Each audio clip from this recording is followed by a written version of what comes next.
छठे शहनशाह फरमा रहे, मौला फरमान जिसने इस्म की इबादत की उसने शिर्क किया, जिसने इस्म छोड़ के सिर्फ मानी की इबादत की उसने कुफ्र किया, जिसने मानी के साथ इस्म की इबादत की उसने इबादत की। अब इसकी वजाहत सुनना, अगर कोई कहे अल्लाह की इबादत कर रहा हूं तो अल्लाह इस्म है, कौन है, कैसा है, कहां है, तसव्वुर लेके आओगे तो पागल हो जाओगे। तो फिर एक इस्म के आगे झुक रहे हैं जिसे अल्लाह कहते हैं। मासूम फरमाते जिसने सिर्फ इस्म की इबादत की उसने शिर्क किया। किताब का हवाला दे दिया अल तौहीद शेख सदूक। एतराज सोच के करना, मजहब जाफरिया का पहाड़ जितना कद है मजहब में शेख सदूक का।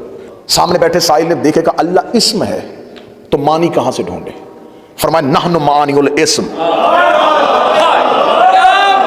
हम आले मोहम्मद उस इस्म के मानी हैं। तुम तक अल्लाह नहीं आया था, हम आए थे, हमने बताया था कि अल्लाह है। जिसने हमसे गुजर के इबादत की उसने इबादत की।